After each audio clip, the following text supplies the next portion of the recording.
Selamat pagi Pak Guru, perkenalkan nama saya Dintino Asmara Putra, absen 2 dari kelas 12 Jadi pada video kali ini saya akan menjelaskan secara lisan jawaban saya terhadap uji kompetensi bab 3 pada buku paket halaman 92.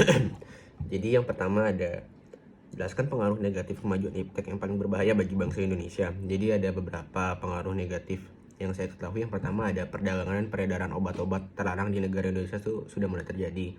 Jadi karena keberadaan internet itu memungkinkan terjadinya transaksi kriminal narkoba.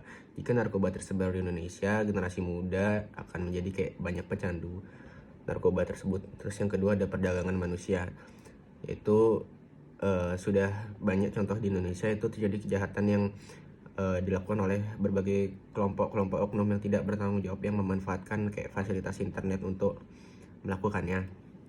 Terus yang ketiga juga ada masuknya kebudayaan asing yang tidak selaras dengan kehidupan berbangsa dan bernegara kita. Selanjutnya ada mempengaruhi pola pikir, yaitu jadinya banyak anak muda sekarang yang pola pikirnya lebih terbuka, nggak sesopan zaman dulu. Selanjutnya juga adanya hilangnya budaya tradisional, seperti kalau misalnya dulu kita masih bisa banyak melihat pasar tradisional di mana-mana, sedangkan sekarang sudah mulai berubah menjadi banyaknya pasar modern seperti mall, toko, supermarket, dan lain-lain, dan juga banyaknya menimbulkan kerusakan. Contohnya seperti pada tahun 2004, yaitu di kota Pekanbaru yang terletak di Provinsi Riau. Nah, kota Pekanbaru ini dulu dikenal sebagai kota seribu hutan, namun dalam waktu yang relatif singkat, kota ini sudah berubah menjadi kota seribu ruko, yaitu disebabkan karena perkembangan yang amat pesat di kota ini, yaitu seperti mulainya berdiri mall, perhotelan, gedung bertingkat, serta perumahan.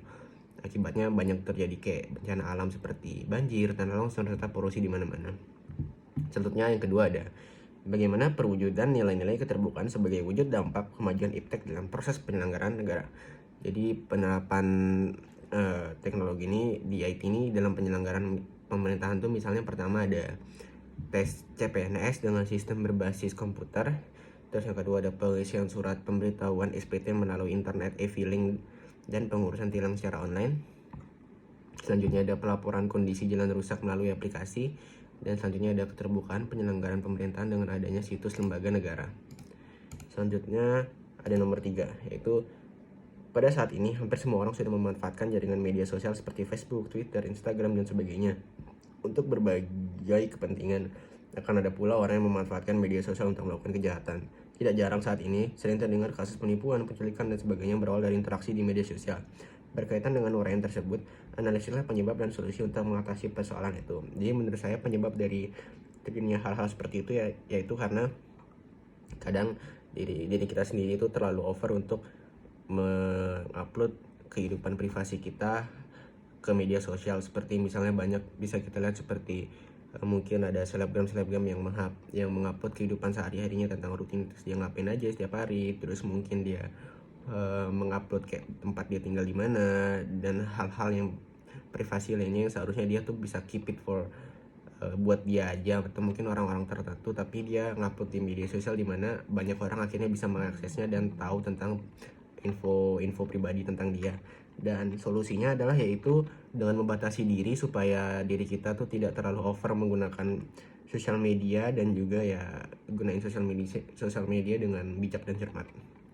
Selanjutnya ada yang keempat, ada bagaimana perwujudan sikap tanggung jawab dalam pengembangan iptek. Yaitu yang pertama ada pengembang harus memperhatikan etika pengembangan iptek, dan juga yang kedua harus memperhatikan aspek-aspek pelestarian lingkungan dengan mengembangkan iptek yang tidak merusak alam. Selanjutnya ada memperhatikan nilai guna iptek terhadap kemaslahatan masyarakat untuk kepentingan bersama. Selanjutnya yang terakhir ada dalam hidupmu selama ini tentu telah menghadapi persoalan yang memerlukan kewaspadaan agar dirimu dan orang lain selaras. Perhatikan situasi yang berkaitan dengan kewaspadaan di lingkungan sekolah dan masyarakat. Apa yang akan Anda lakukan apabila terjadi tawuran? Kemukakan pula perasaan Anda sebagai seorang warga negara ketika menghadapi tawuran yang terjadi di sekolah atau kampung Anda.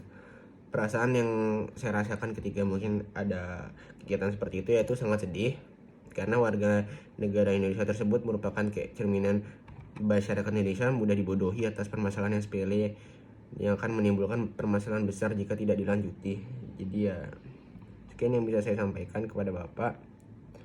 Jika ada salah kata mohon dimaafkan. Terima kasih.